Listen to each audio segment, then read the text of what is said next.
Alors, bonjour à tous et à toutes. A priori, nous sommes bien en direct. Donc, ce matin, on se réunit pour parler récupération de chaleur fatale dans le cadre du premier live Décodé, donc notre nouveau rendez-vous de l'efficacité énergétique. Je suis avec Nicolas Navarre, qui est chez nous responsable du business développement, et avec Ashraf El-Bakali, qui est responsable de notre bureau d'études.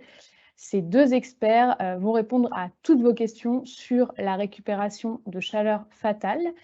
Donc, pour ceux qui n'ont pas l'habitude des événements en live, vous avez la possibilité d'écrire vos questions dans la bulle qui s'appelle Conversation. Donc, c'est la petite bulle où il y a écrit Conversation en haut à côté de participants. Et vous avez aussi un module questions-réponses où vous pouvez également poser vos questions.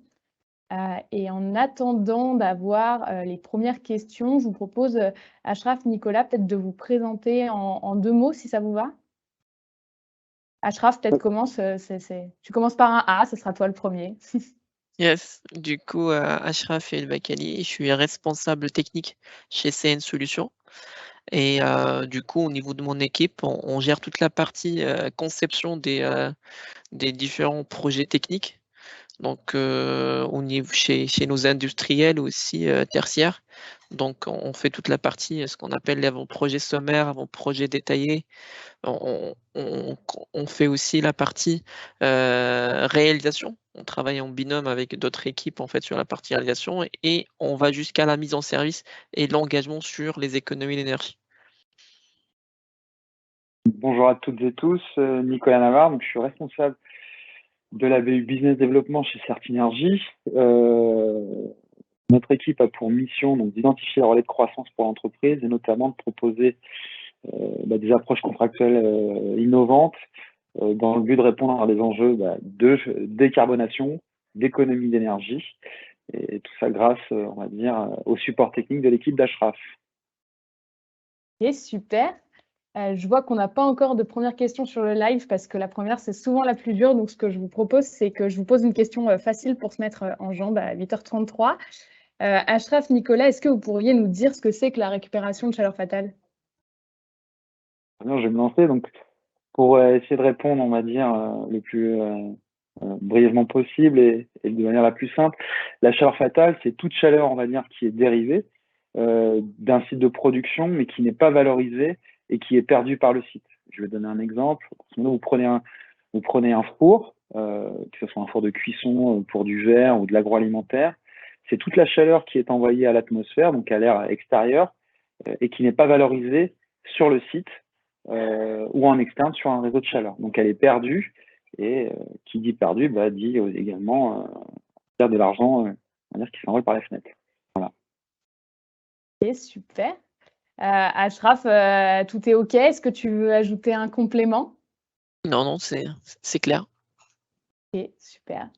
Je continue puisque je ne vois pas les questions arriver. Donc, ce que je vous propose, c'est peut-être qu'on parle de quand est-ce qu'on peut mettre un projet de récupération de chaleur fatale en place, sur quel site, auprès de quel client. Comment ça se passe très concrètement? Alors, pour mettre en place un projet de chaleur fatale, il n'y a pas de secteur type, en fait. On va dire, la majorité, on va dire, des secteurs de l'industrie ou du tertiaire, en fait, peuvent prétendre à mettre en place des projets de récupération de chaleur fatale. Hein. Ce sera tout projet, en fait, pouvant générer un potentiel d'économie d'énergie. Reste à savoir maintenant comment cette énergie sera valorisée on va dire, sous un format direct, donc utiliser de la chaleur pour faire de la chaleur, ou transformer cette chaleur sous un autre format, un autre vecteur énergétique, de l'électricité, du froid, par exemple. Donc il n'y a pas forcément un secteur, on va dire, précis pour cela. On pourra dire principalement que c'est l'agroalimentaire, la chimie, la métallurgie peuvent prétendre à mettre en place des projets de récupération de chaleur fatale. Ok. Ashraf, peut-être un petit complément? Ouais, je dirais en fait la clé pour mettre un système de récupération de chaleur, c'est de bien comprendre le fonctionnement du site et le besoin du client. C'est de bien en fait déceler et faire une cartographie des besoins de chaleur du client, là où on a de la chaleur fatale disponible et regarder les niveaux de température, la simultanéité des sources et des puits de chaleur et regarder si on a besoin de booster parfois le niveau de température. Est-ce que, comme a dit Nicolas, est-ce qu'on a besoin en fait d'utiliser cette chaleur en tant que chaleur, on a besoin de la convertir sous autre format, on va dire, de vecteur énergétique pour l'utiliser et l'exploiter au niveau du site, et même pourquoi pas ailleurs à l'extérieur du site. Ok, très clair. Donc, globalement, on peut utiliser cette chaleur fatale en interne ou en externe. Je le dis peut-être mal. On a une question qui vient d'arriver qui sont quels sont les dispositifs d'aide au financement de ces projets et à quoi peut-on s'attendre au niveau des TRB, donc des temps de retour brut sur investissement, si je ne dis pas de bêtises. Nicolas, c'est peut-être une question pour toi. Alors, des aides, il en existe plusieurs. On va pouvoir bénéficier du fonds chaleur, par exemple, porté par l'ADEME, du fonds décarbonation. Vous avez peut-être entendu parler des différentes vagues d'appels à projets qui ont été mises en place par l'État à la sortie de la crise sanitaire. Et on va avoir également la partie C2E. Quand on parlera de temps de retour brut, donc le TRB, cette notion en fait est un point important, notamment pour la partie fonds décarbonation et certificats d'économie d'énergie, puisque les subventions visent à aider, on va dire, les bénéficiaires, donc les acteurs en fait et les investisseurs de projets, à dépasser l'état de l'art.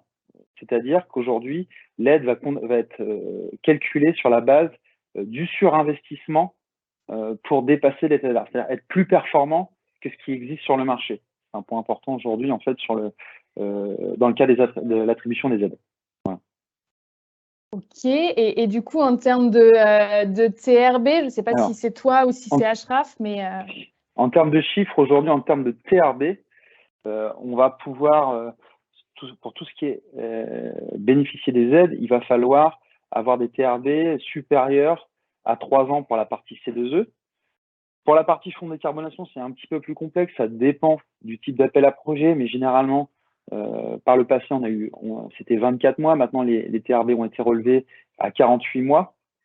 Voilà, ça dépendra, on va dire, du type de subvention visée. Ok, super. Et alors là, je vais poser une question un peu piège pour faire du lien avec Ashraf. Ashraf, j'imagine que la partie temps de retour a été réduite avec la hausse des prix de l'énergie. Est-ce que tu peux nous donner quelques éléments sur ce contexte? Aujourd'hui, nous, on a remarqué sur nos différents projets qu'on a menés par le passé, sur des projets, on avait en fait dans le passé des temps de retour de 5 ans. Aujourd'hui, on est passé sur des temps de retour de 2 ans, quasiment.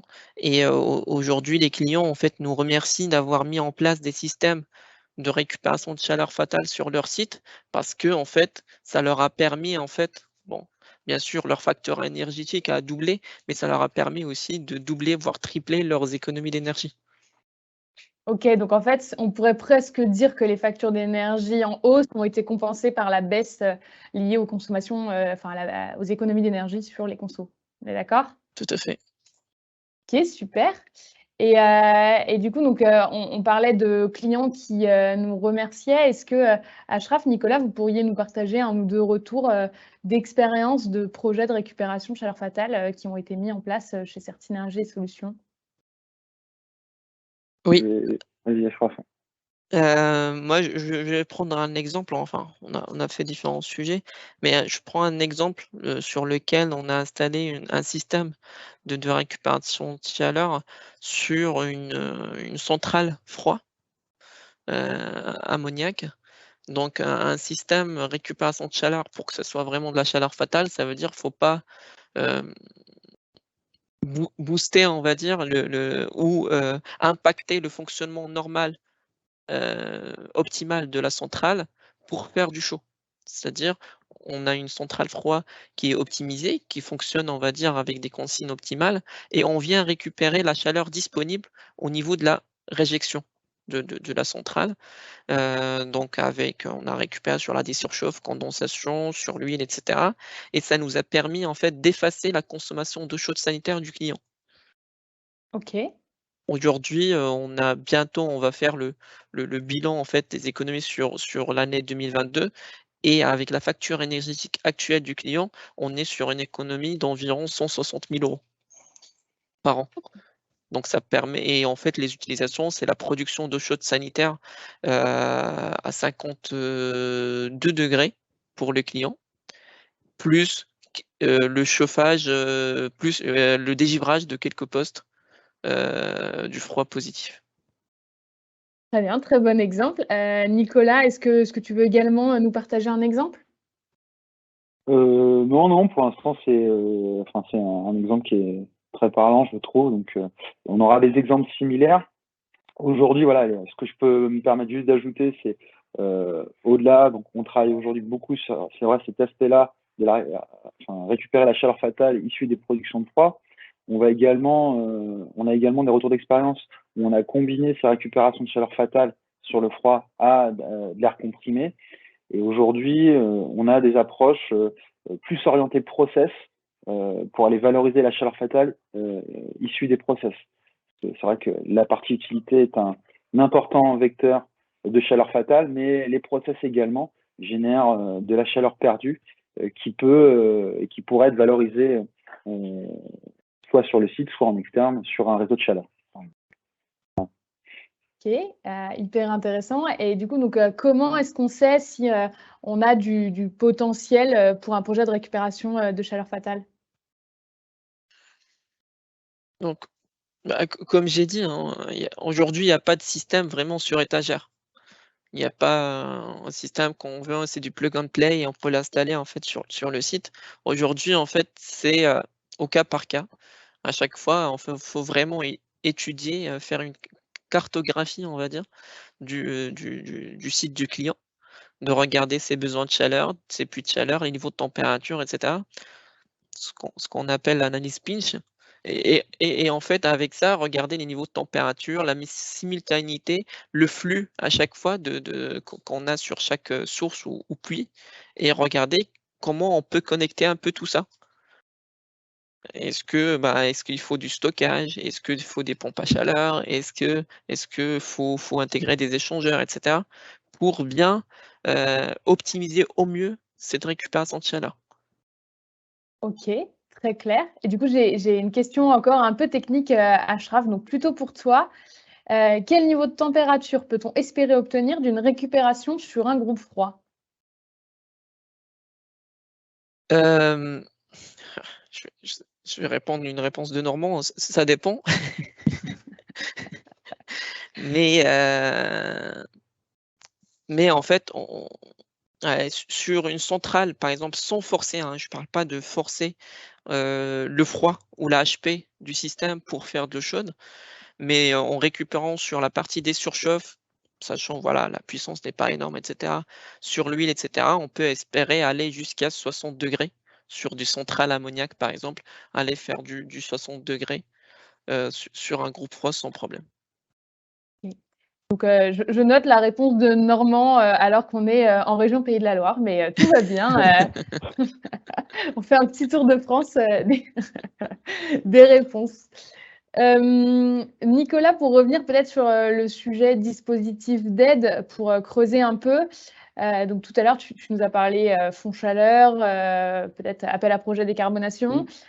On n'a pas parlé des C2E ou en tout cas assez peu. Est-ce que tu peux nous parler, des certificats d'économie d'énergie pour, financer des projets de récupération de chaleur? Oui, oui, alors la partie certificat d'économie d'énergie, on va dire, se décompose en deux, hein, quand on va parler de chaleur fatale. On va parler donc d'opérations standardisées, hein. Achraf évoquait des sujets de récupération de chaleur fatale sur la production de froid. On a également rapidement parlé de récupération de chaleur sur l'air comprimé. Donc ça, ce sont des opérations qui pourront être valorisées au travers de fiches d'opérations standardisées, qui sont, on va dire, aujourd'hui assez connues, on va dire, dans le milieu, mais elles seront réservées à une certaine partie des industriels, hein. Donc tout industriel n'étant pas soumis ce qu'on appelle au quota carbone, donc au SEC, donc c'est le système d'échange communautaire, enfin le système communautaire des échanges des quotas d'émissions, c'est-à-dire un industriel qui a une puissance supérieure de 20 MW de combustible fossile installé, enfin inférieur, pardon, excusez-moi, et on va pouvoir aussi valoriser cette chaleur fatale pour ces industriels, des très gros consommateurs, sous le format d'opérations dites spécifiques. Donc, quand on parlera d'opérations dites spécifiques, on a la méthodologie nécessite une approche plus précise, hein, comme Ashraf en a parlé un peu plus précisément auparavant. On va parler de méthode pinch, on va parler d'audit de la situation initiale, et on va définir, on va dire, une enveloppe C2E au travers d'une économie d'énergie basée sur la situation entre la situation de référence et la situation projetée. Voilà. Ok, super, bah merci Nicolas. On a une nouvelle question. Alors, je pense que c'est encore une question technique, donc Ashraf, c'est pour toi. Bonjour, vous avez évoqué les pompes à chaleur. J'ai entendu parler de PAC THT, très haute température a priori, sur récupération pouvant atteindre 90 voire 100 degrés. Y a-t-il déjà des constructeurs commercialisant de tels modèles et pour quel montant? Merci. Effectivement, aujourd'hui, les pompes à chaleur très haute température, aujourd'hui, il y a de plus en plus de besoins, vu le contexte énergétique et les factures et les prix, on va dire, des énergies, élec et gaz. Aujourd'hui, effectivement, il y a des pompes à chaleur qui peuvent monter en température et faire du 100, 110, jusqu'à 120 degrés, il me semble. Aujourd'hui, il y a pas mal de constructeurs qui se positionnent sur le marché. On trouve en fait c'est avec des technologies un peu différentes, avec des fluides différents. Ça peut être de l'ammoniac, ça peut être de l'HFO. Un constructeur vraiment précis, aujourd'hui qui fait ces pompes à chaleur, aujourd'hui,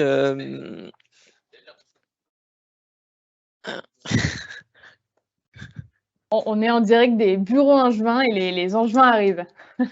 donc aujourd'hui, hein, enfin, ça peut être soit des skids, soit vraiment des compresseurs, soit c'est des skids en fait carrossés qui sont, ça peut être des constructeurs comme ceux qu'on connaît, hein, comme des Tran ou autres, ou aussi des skids de type, enfin, qui sont comment dire, qui sont par des groupes qui font de l'intégration dans leur atelier.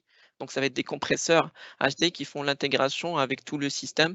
Et aujourd'hui, donc c'est quelque chose qu'on voit en fait sur quelques sites et qu'on a nous aussi. On est en train d'étudier sur certains sites pour sur des laiteries par exemple, pour supprimer des usages de pasteurisation, des choses comme ça qui sont élevés à 90 degrés, 100 degrés.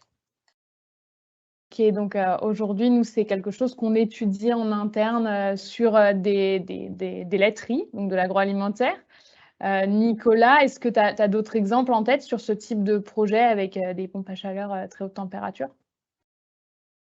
Généralement, aujourd'hui, c'est vrai que cette solution, on va dire, elle vend en poupe, puisque les prix de l'énergie s'étant, on va dire, envolés, il y a un véritable intérêt, en fait, à l'étudier. Ça sera pas systématiquement, on va dire, il n'y a pas de réponse unique, hein, Ashraf l'a évoqué tout à l'heure, hein, il n'y a pas de réponse unique. On va retrouver ça principalement donc, sur des sites d'agroalimentaire, potentiellement également dans la chimie, là où on va pouvoir, on va dire, utiliser de la chaleur fatale pour pouvoir faire de la réhausse de température. Clairement, aujourd'hui, ces solutions-là, on les utilise pour combler et répondre à des besoins. Je vais donner des exemples pour du nettoyage en place. Ashraf a parlé de process tout à l'heure, mais tous les besoins situés entre, on va dire, 55 et 90 degrés. Et donc, on va pouvoir apporter une réponse en termes de décarbonation chez ces industriels-là. Ok, et du coup, il y avait l'une des parties de la question, c'était sur les montants.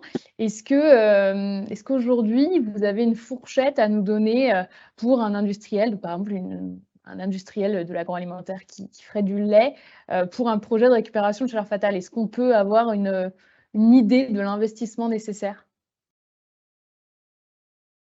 C'est très difficile hein, de donner vraiment une fourchette comme ça. Ça dépend vraiment enfin, encore une fois, hein, ça dépend vraiment de quoi on parle.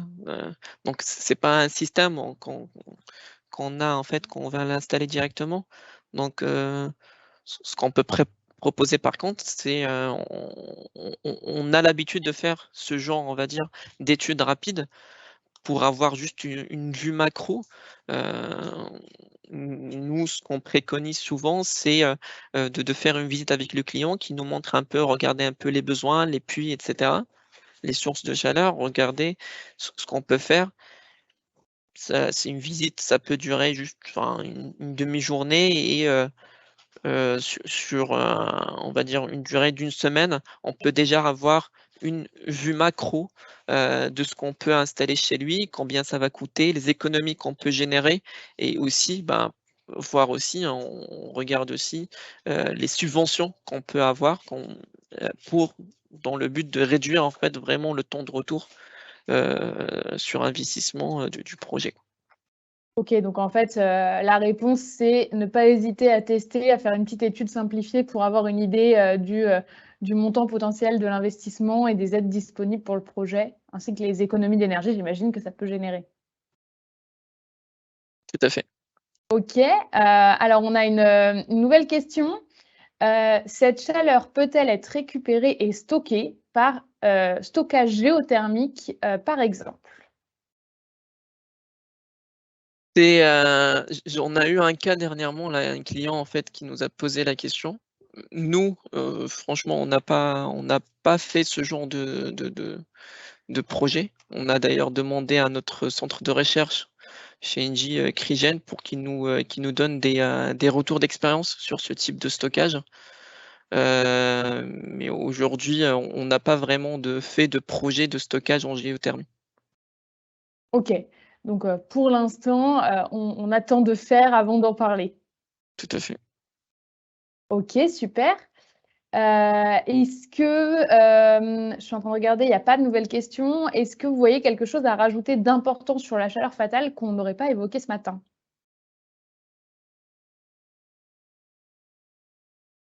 Alors, juste, moi, je me permettrais, sur l'aspect chaleur fatale, on a parlé pas mal d'aspects techniques, enfin,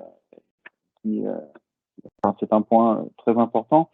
Mais juste, voilà, c'est plutôt sur l'approche, on va dire plutôt contractuelle, où aujourd'hui, ben, on est certes en mesure d'apporter une réponse technique, alors sur mesure, parce que chaque site aura une réponse différente par rapport à ses enjeux, qui soient de décarboner, de faire des économies, qui seront liés aussi, on va dire, notamment à ces prix de l'énergie, hein, parce qu'on parle de pompe à chaleur, mais bon, les prix de l'électricité aussi aujourd'hui sont très élevés.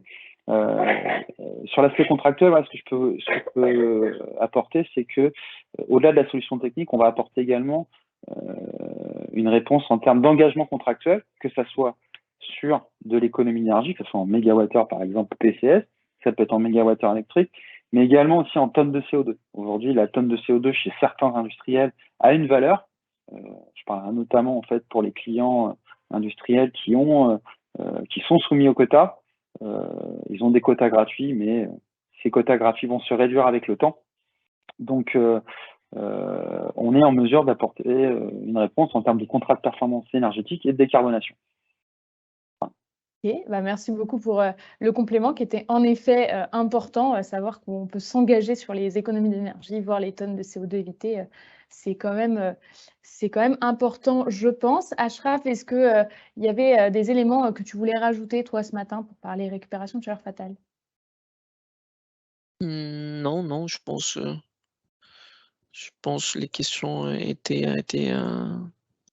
on a à peu près fait le tour. Donc, enfin, ce qu'il faut surtout retenir, c'est que voilà, il n'y a pas de il n'y a pas un système vraiment